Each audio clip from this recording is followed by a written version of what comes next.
Lots of funny things happened on this set, obviously, because we have Jordan Peele as a director, but he decided one day to do an impression of me as Nakia from Black Panther, and that was pretty hilarious. He was doing the dance and making everyone laugh, yeah.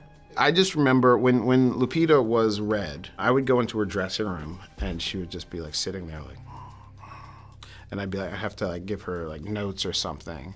And like inevitably she would have to break character or something because she'd be like, can you have my assistant bring me some Avion?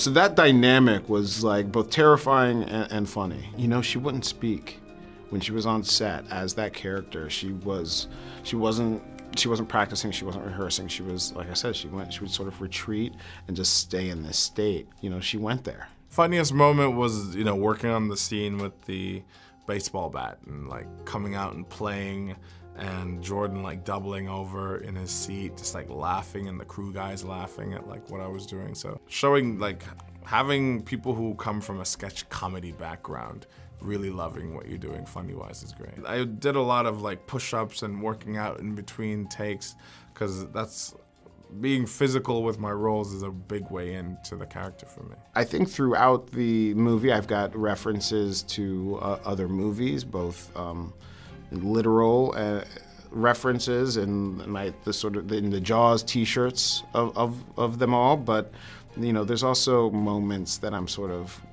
winking at the audience throughout it. When we're on the beach, I'm bringing in some devices from Hitchcock, from Spielberg. My favorite thing is looking at the bunnies. I never got to touch any bunnies, you know what I mean? Never got to spend any time with any bunnies, but that was kind of one of my favorite things because I grew up with bunnies, like raising bunnies in the Caribbean, so like that's a thing. Oh, interesting. I think we know what the Armitage family's plans would be for the Wilsons. So I like the Wilsons probably a little bit too much to put them through another nightmarish situation so soon. The Armitages are pretty much trained murderers. So, I probably, unfortunately, I would say they would have the strategic advantage, but I would never let them win in a movie. Let's go Wilsons all the way. Well, it's hard because you never meet your scene partner. I had a stand-in, and oftentimes I'd be looking at a green cross, a green X on a wall or a pole. But I did have Jordan, and he would often read the other side. He would act out the other side, with his voice. And he was so good at it. He wasn't doing a parody. He would actually interpret it and ground it in himself. And that's just credit to his artistry, and his talent as an actor himself. So it helped me to get out of my own head and to really make that green X as vibrant as possible. Well, we went to school together, so we have a long history together, and it was fun. It was great to have basically, like family on set. It was just brilliant, I got to work with a friend and fellow artist and just really support her in a way that felt authentic to our relationship. Well, this is a movie that starts with a home invasion of sorts, or where the madness begins with that. Human beings are afraid of the other, of this idea of the mysterious invader that is either going to attack us or steal our homes or our jobs. And I wanted to put out there that maybe the monster has our face.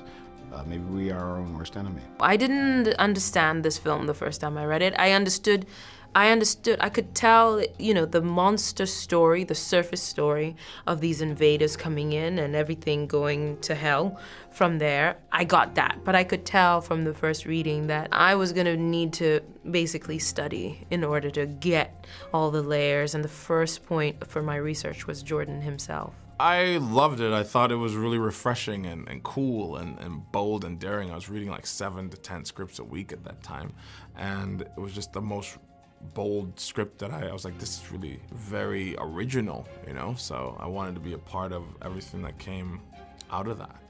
Please, no sequel. Please, no sequel. I am tired. Still.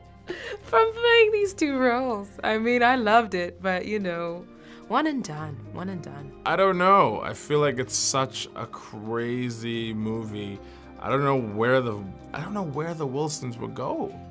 You know, I don't know what would happen with the Wilsons, but I would love to see, you know, how Gabe changes. I'd love to see how Adelaide is different as they move forward. The son's relationship with everyone, you know, I feel like there's so much to explore. There is a large mythology and a universe of this film. I think there's many different ways to come about it. I think you could do a prequel to this movie. You could dig into a very imaginative sort of realm of the picture. I'll leave it at that. To be honest, just to see how they top Infinity War. And, you know, I think that's the intention. They just constantly are going bigger and more spectacular, and they really value their fans. So they're always trying to do more for them. So I'm just interested in seeing what's next. I don't know. I feel like I have so much trust in that development crew and Ryan Coogler. So